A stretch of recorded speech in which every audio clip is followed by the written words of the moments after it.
अस्सलाम वालेकुम students, welcome back to अपना टीचर.com। आज हम स्टार्ट करने जा रहे हैं फ्री कंसेंट। ये एक ज़रूरी पार्ट है कॉन्ट्रैक्ट को पूरा करने के लिए। जैसे हमने ऑफर एंड एक्सेप्टेंस पढ़ा था और साथ में कैपेसिटी टू कॉन्ट्रैक्ट पढ़ा था, ये तीसरा एसेंशियल है जो कॉन्ट्रैक्ट के लिए बहुत ज़्यादा ज़रूरी है। अगर ये फुलफिल नहीं होता तो आपका कॉन्ट्रैक्ट पूरा नहीं हो पाएगा। सबसे पहले फ्री कंसेंट को समझने के लिए हम कंसेंट समझते हैं कि कंसेंट होता क्या है। तो कंसेंट का मतलब है कि कोई दो पार्टीज, वन और टू पार्टीज एग्रीड किस पे? किसी भी सेम थिंग जो वो बात करना चाह रहे हैं या कोई बेचना चाह रहे हैं, ट्रांजैक्शन करना चाह रहे हैं, और इन अ सेम सेंस, मतलब उसी सेंस में, कोई डबल सेंस की बात ना हो उस ट्रांजैक्शन के अंदर। तो इन चीज़ों को मुकम्मल करने में आपका कंसेंट जो है वो पूरा हो जाता है। अच्छा, इसको एग्जांपल से समझेंगे कि कंसेंट होता क्या है। अगर हम बात करें कि हम कोई गाड़ी बेच रहे हैं एक दूसरे को, करोला की बात कर लेते हैं। तो करोला 1990 का मॉडल बेच रहा है कोई बंदा। मेरे दोस्त ने ऑफर की मुझे कि आप 1990 का मॉडल ले लें मुझसे करोला का, ठीक है। और मैं उसके पास जाता हूं, जब देने की बारी आती है उसकी गाड़ी, तो वो मुझे देता है 1986 का मॉडल दे देता है। तो वो एक चीज़ जो हमने तय की थी, एग्री की थी सेम चीज़ के ऊपर, जो कि 90 का मॉडल था, वो मुझे 86 का मॉडल दे रहा है। इसका मतलब है कि मेरी कंसेंट शामिल नहीं है 86 में। 86 मुझे चाहिए हो या नहीं चाहिए हो, मैं उसको ये चीज़ कम्युनिकेट करूँगा, तब जाके मेरी फ्री कंसेंट होगी ना। तो इसलिए मैं सबसे पहले ये बताऊंगा उसको कि मॉडल नंबर क्या है, कार कौन सी है, कलर कौन सा है, ये सारी की सारी चीज़ों के ऊपर एग्री करेंगे, तब जाके आपकी फ्री कंसेंट पूरी होगी, कंसेंट आपकी पूरी होगी। अच्छा, इसकी हम बात करें तो ये ओरिजिन क्या है इसका। ओरिजिन की बात करें तो ये है लैटिन वर्ड है कंसेंसस एट एडम। इसका मतलब क्या है? इसका मतलब है मीटिंग ऑफ माइंड। दो लोगों के दिमाग जब मिल जाते हैं एक चीज़ के ऊपर, जब बात एक मुत्तफिक हो जाते हैं एक चीज़ के ऊपर, तब जाके आपकी कंसेंट होती है। अच्छा, फ्री कंसेंट की बात करें तो मैंने आपको बता दिया है अभी कि गाड़ी की मिसाल से आपको मैंने चीज़ें समझा दी हैं। अच्छा, अगर अनफ्री कंसेंट है, अगर आपकी कंसेंट अनफ्री है, तो इसके अंदर ये इसी मिसाल को लेके चलते हैं आगे। अगर वो मुझे 90 के मॉडल की बजाय 86 का मॉडल दे देता है, अगर हम 90 का मॉडल तो ले लेते हैं, अगर मुझे 90 ऑफर करता है और 90 का मॉडल मैं ले लेता हूँ उससे, तो वो तो कंसेंट मेरी हो जाएगी पूरी, वो फ्री कंसेंट हो जाएगी। लेकिन अगर वो मुझे 86 का मॉडल देता है तो वो मेरी अनफ्री कंसेंट है। तो मैं चाहूँ तो वो एग्री करूँ उसके ऊपर दोबारा कंसेंट देके दोबारा एक कॉन्ट्रैक्ट के अंदर आऊँ, या तो मैं उस कॉन्ट्रैक्ट को उसी वक्त खत्म कर दूँ कि मुझे 86 का मॉडल नहीं चाहिए, ठीक है। तो अनफ्री कंसेंट की भी मैंने आपको मिसाल दे दी कि अगर वो मॉडल चेंज करता है और वो वाला मॉडल नहीं दे पाता जो हमने एग्री किया था शुरू में, तो वो चीज़ के ऊपर मेरी कंसेंट नहीं है। अच्छा, फ्री कंसेंट की बात करें तो उसके अंदर, अनफ्री के अंदर काफ़ी सारी चीज़ें हैं। मैं एक एक करके इसको डिफाइन करने की कोशिश करता हूँ आपको कि सबसे पहले अनफ्री कंसेंट किस किस बेसिस के ऊपर होती है। सबसे पहले है कोरिजन के ऊपर। कोरिजन का मतलब ये है, इसको मैं डिटेल में आगे पढ़ाऊँगा, इसके पार्ट्स हैं काफ़ी, जैसे कोरिजन है, अनड्यू इन्फ्लुएंस है, मिसरिप्रेजेंटेशन है, और ये सारी चीज़ें मैं आगे इन फ्यूचर आपको डिटेल में पढ़ाऊँगा। तो इसका मैं सिर्फ एक बैकग्राउंड दे देता हूँ कि कोरिजन का मतलब ये होता है कि किसी से ज़बरदस्ती कोई चीज़ लेना, कोई थ्रेटन करना, कोई कमिट करना कि मैं किसी की चीज़ को डिटेन कर लूँगा, रोक लूँगा, अपने पास रख लूँगा। तो ये सारी की सारी चीज़ें जो है वो कोरिजन के अंदर आती हैं। अच्छा, इसके बाद अगर हम बात करें तो आती है अनड्यू इन्फ्लुएंस। अनड्यू इन्फ्लुएंस की बात करें तो किसी से मुतासिर हो जाना। कोई ऐसी चीज़ होती है कि किसी एक पर्सन से, अगर रिकवरी ऑफिसर है, एक मिसाल दे रहा हूँ मैं आपको, कि एक रिकवरी ऑफिसर है और वो धमकाता है किसी से पैसे लेने के लिए, बैंक वगैरह भेजते हैं रिकवरी ऑफिसर्स को अपना जितना भी आउटस्टैंडिंग अमाउंट लेने के लिए, तो वो चीज़ उसकी अनड्यू इन्फ्लुएंस के अंदर नहीं आती, वो थ्रेटेंड के अंदर आती है, वो कोरिजन के अंदर आती है। और अगर कोई ऐसा रिश्ता है, जैसे आप समझ लें कि मियाँ बीवी का रिश्ता, वैसे अनड्यू इन्फ्लुएंस के एक्सेप्ट आता है, लेकिन एक मिसाल देने के लिए एक बात कर रहा हूँ कि अगर मियाँ बीवी का रिश्ता नहीं है, सिर्फ दोस्तों का रिश्ता है, एक आपस में दोस्ती का रिश्ता है किसी का, तो वो अगर हम लोग एक दूसरे को इन्फ्लुएंस करने की कोशिश करें, दबाव डालने की कोशिश करें, या अपने कैरेक्टर से डोमिनेट करने की कोशिश करें, तो वो अनड्यू इन्फ्लुएंस के अंदर दाखिल हो जाएगा। कोरिजन के अंदर आपको थ्रेटन करते हैं, सिर्फ आपको कमिट करते हैं और थ्रेटन करने की कोशिश करते हैं कि मैं आपको धमकी देते हैं, या तो कि मैं आपको ये कर दूंगा, पिस्तौल की गोली रख के, मतलब पिस्तौल रख के आपसे काम करवा लेते हैं, या आपको बोलते हैं कि मैं आपकी ये चीज़ ले लेता हूँ और आप मुझे काम करके दें या ये कॉन्ट्रैक्ट करके दें। तो ये सारी चीज़ें कोरिजन के अंदर आ जाती हैं। अच्छा, तीसरा पार्ट जो इसके अंदर आता है वो आता है आपका मिसरिप्रेजेंटेशन। इसमें भी दो चीज़ें आती हैं। अच्छा, मिसरिप्रेजेंटेशन की अगर बात करें तो ये चीज़ ऐसी है कि आप किसी को गलत बयानी कर रहे हैं। गलत बयानी करने का मकसद है आपका मिसरिप्रेजेंटेशन। सादा अल्फाज में मैंने क्लियर कर दिया है। अच्छा, इसके अंदर दो पार्ट होते हैं। एक इनोसेंट की बात करते हैं। इनोसेंट का मतलब होता है शरीफ। अगर आपने भूल चूक में किसी से गलत बयानी कर दी है, मतलब आपकी इंटेंशन नहीं थी, अनइंटेंशनली आपने मिसरिप्रेजेंटेशन कर दी है, तो वो भी कॉन्ट्रैक्ट को किसी हद तक वॉइडेबल कर देती है। At the party aggrieve party, जो एग्रीव पार्टी का मतलब ये है कि मुतासरा पार्टी। ये मैं इन फ्यूचर भी आपको टर्म्स इस्तेमाल करते रहूँगा, तो आप इस चीज़ के ऊपर गौर करते रहिएगा कि मैं जो लॉ की टर्म्स इस्तेमाल कर रहा हूँ वो आपको आनी चाहिए, ठीक है। तो मिसरिप्रेजेंटेशन के अंदर आ गया आपका पहले इनोसेंट।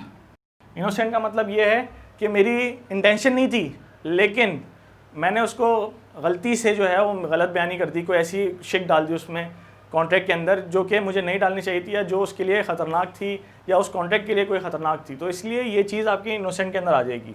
अच्छा, दूसरी मिसरिप्रेजेंटेशन की आती है, वो होती है फ्रॉड। फ्रॉड क्यों होता है? क्योंकि आप इंटेंशनली जो है ना उस चीज़ के ऊपर बात कर रहे होते हैं कि आप इंटेंशनली उसको धोखा देना चाह रहे होते हैं। जब आप धोखा देना चाह रहे होते हैं और डिसीव करना चाह रहे होते हैं इंटेंशनली, तो वो फ्रॉड के अंदर दाखिल हो जाता है। अच्छा, लॉ के अंदर इसको इसी तरह से मिसरिप्रेजेंटेशन के अंदर दो हिस्सों में तोड़ा है, लेकिन हम अगर इसको अलग से भी पढ़ेंगे तो हम मिसरिप्रेजेंटेशन को एज अ इनोसेंट पार्ट पे ही पढ़ेंगे और फ्रॉड को अलग से पढ़ेंगे, क्योंकि फ्रॉड का अलग सेक्शन है, उसके हिसाब से हम फ्रॉड को अलग पढ़ेंगे, ठीक है। तो आपको समझ में आ गया होगा कि अगर आप इंटेंशनली यूज़ करेंगे किसी भी मिसरिप्रेजेंटेशन को, और आपकी नीयत होगी कि आप गलत बयानी करें और किसी को धोखा देके कोई चीज़ लेना चाहें, तो वो चीज़ आपकी फ्रॉड में आ जाएगी। और जो आप इनोसेंटली, मतलब आप मिस्टेकनली कभी कभार गलती से या आप नहीं चाहते हुए भी गलत चीज़ बयान कर देते हैं, तो वो सारी चीज़ें आपकी मिसरिप्रेजेंटेशन इनोसेंट वाले पार्ट में आ जाएगी। अच्छा, चौथी बात करें अगर, तो चौथा पार्ट आपका आ गया मिस्टेक का। मिस्टेक में क्या है कि मिस्टेक में ऐसी बात है कि गलती हो गई, अगर कोई चीज़ गलती से कोई चीज़ आपने नहीं दी या गलत चीज़ दे दी, डैमेज चीज़ दे दी, तो वो एक गलती आ जाती है। ये गलती भी जो है, मिस्टेक भी दो पार्ट में डिवाइडेड है। जब हम मिस्टेक डिटेल में पढ़ेंगे तो आपको मैं समझाऊंगा कि सबसे पहले इसका पार्ट होता है कि मिस्टेक बाय फैक्ट होता है, मिस्टेक बाय लॉ होता है, illegal objectivity of law, legality of object होती है, या दूसरी की कोई फैक्ट के ऊपर कोई लॉ मना करता है या लॉ खुद सेल्फ किसी मिस्टेक को मना करता हो, तो वो हम मिस्टेक के अंदर डिटेल में जाके पढ़ेंगे। तो मैं आपको एक ऊपर से एक ओवरव्यू दे रहा हूँ कि इसके अंदर अनफ्री कंसेंट जब दाखिल हो जाती है, जब अनफ्री कंसेंट है तो उसके अंदर ये सारी चीज़ें फॉल करेंगी, या तो वो कोरिजन से होगी, या वो अनडू इन्फ्लुएंस से होगी, या वो इनोसेंट मिसरिप्रेजेंटेशन से होगी, या तो फ्रॉड से होगी, या आपका मिस्टेक से होगी। अच्छा, आज हम बात करेंगे कोरिजन के ऊपर। तो कोरिजन के ऊपर हम बात करने जाएंगे। कोरिजन की बात करें तो ये 3 तरीके की कोरिजन होती है। सबसे पहले अगर आप बात करें तो एक होती है कमिट। कमिट का मतलब है कर लिया, इसका मतलब है या तो थ्रेट करेगा आपको, सही है, कमिट या थ्रेट। कमिट का मतलब है इसने कर लिया, थ्रेट का मतलब है कि वो करने की धमकी दे रहा है आपको कि मैं ऐसा कर दूंगा। अच्छा, कौन सा act? Any act which is forbidden by Pakistan penal code. अच्छा, ये पाकिस्तान पीनल कोड के बारे में अगर मैं आपको बताऊं, बहुत आसान लफ्ज़ों में आपको बताऊंगा, अभी आपको चीज़ें समझ में आ जाएंगी कि पाकिस्तान पीनल कोड वो ऐसी चीज़ें हैं कि कोई एक्ट उसमें लिखे हुए हैं सारे कि ये अगर आप हरकत करेंगे तो आपको कमिट हो जाएगी, आपको जेल हो जाएगी, आपको हो सकता है कि आपको उम्र कैद भी हो जाए, हो सकता है आपको फांसी की सज़ा भी हो जाए। तो इस तरह की जो क्रिमिनल एक्ट्स वगैरह होते हैं जिसमें जानी नुकसान का खतरा ज़्यादा होता है, आप कमिट करते हैं, या तो आप धोखा देते हैं उनको, आप या तो थ्रेटन करते हैं, उनको धमकी देते हैं कि आपको मैं जान से मार दूंगा, और कमिट करते हैं कि आप तो या तो कत्ल कर देते हैं। तो उन चीज़ों के अंदर क्या होता है कि आप पीनल कोड के अंदर आ जाते हैं और पीनल कोड के तहत आपको सज़ा मिलती है।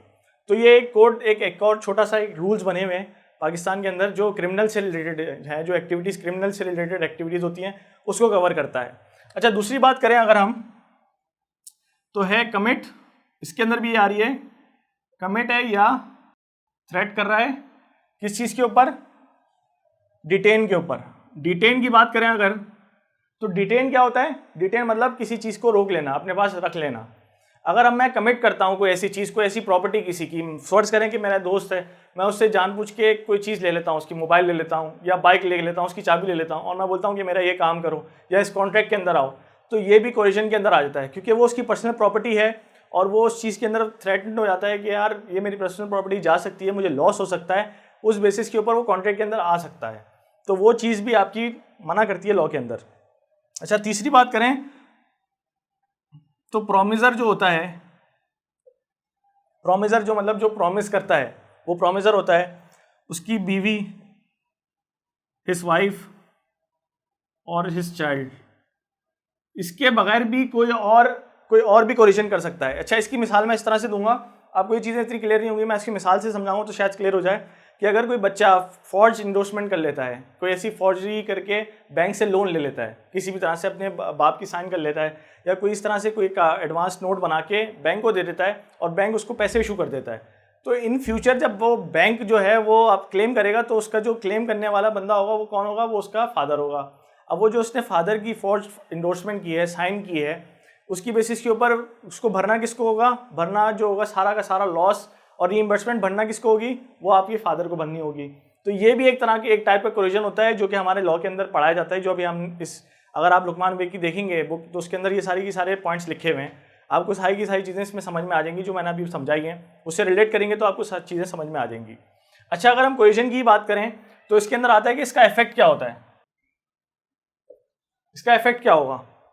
अगर कोरिजन के हिसाब से अगर कॉन्ट्रैक्ट हो भी जाता है तो उसका इफेक्ट क्या होगा? सबसे पहले वॉइडेबल हो जाएगा। मैं आपको पहले वीडियोस में भी बता चुका हूँ कि वॉइड और वॉइडेबल में फ़र्क क्या होता है। वॉइड तो ये हो जाता है कि at the same time, at the very next time वो ख़त्म हो जाता है, वो वॉइड हो जाता है, उसको आप लीगली क्लेम नहीं कर सकते।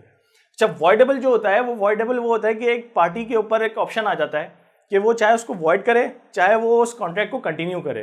तो ये दोनों फ़र्क वॉइड और वॉइडेबल में होता है।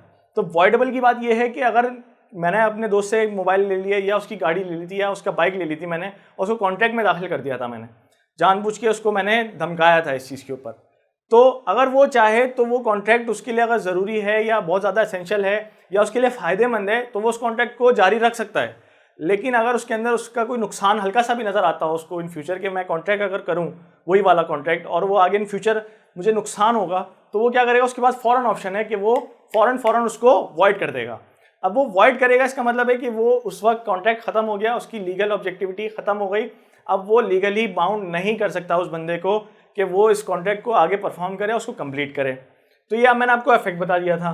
अब हम बताते हैं लायबिलिटी क्या होती है। लायबिलिटी क्या है कि फ़र्ज़ करें, वही मिसाल लेता हूँ मैं अपने दोस्त को कि मोबाइल ले ली मैंने उससे गाड़ी ले ली या उससे बाइक लेके मैंने कॉन्ट्रैक्ट में उसको दाखिल कर दिया। अच्छा, उसके हिसाब से वो कॉन्ट्रैक्ट अगर वो एक्सेप्ट कर लेता है और इन फ्यूचर वो आगे उस कॉन्ट्रैक्ट के अंदर चले जाता है तो उसके अंदर जो लॉसेस वगैरह होंगे, उसको जो भी रीइंबर्समेंट वो लेगा वो मुझसे लेगा, मैं लायबिलिटी का कायल हूँगा क्योंकि मैंने उसके साथ कोरिजन किया है। तो इसका मतलब ये है कि जो मुतासिरा शख्स है वो लायबल नहीं होगा, बल्कि जिसने फोर्स किया है, जिसने कोरिजन की है, वो बंदा उस चीज़ के ऊपर लायबल है कि वो उसको रिपे करे सारी की सारी अमाउंट और उसको सारे के सारे डैमेजेस जो उसकी कॉन्ट्रैक्ट में आने के लिए, वो जिसने कोरिजन की थी उसको कॉन्ट्रैक्ट में ज़बरदस्ती लाने के लिए जो भी उसको लॉस वगैरह हुए थे वो के सारे वो क्लेम कर सकता है। तो मैंने आपको इफेक्ट भी बता दिया, उसकी लायबिलिटी बता दी। जिसने कोरिजन की है वो बंदा लायबल होगा किसके लिए? जो सारे के सारे पेमेंट उसको करेगा। अच्छा, बर्डन ऑफ प्रूफ की बात कर लेते हैं आगे हम। बर्डन ऑफ प्रूफ जो है वो आगे आपको बहुत सारी जगहों पे पता चलेगा, ये बहुत ज़्यादा ज़रूरी है। ये कॉन्सेप्ट मैं आपको समझा देता हूँ कि बर्डन ऑफ प्रूफ क्या होता है। देखिए, कोर्ट के अंदर जाने के वक्त ना सबसे पहले ये चीज़ देखी जाती है कि जो बंदा दरख्वास्त दाखिल करता है या कोई भी बंदा इस चीज़ के ऊपर कोई केस कर रहा होता है, तो ये देखा जाता है कि कौन सा लॉयर, कौन सा बंदा उस चीज़ को प्रूफ करेगा, उस पर्टिकुलर केस को प्रूफ करने के लिए उसका बर्डन किसके ऊपर आएगा। या तो हो सकता है कि जो बंदा प्ली कर रहा है, जो बंदा दाखिल कर रहा है दरख्वास्त, वो करे, या हो सकता है कि जिसके ऊपर केस किया गया हो उसके ऊपर बर्डन ऑफ प्रूफ आना चाहिए। इस केस के ऊपर कौन होगा? जो कि विक्टिम होगा। विक्टिम कौन होगा?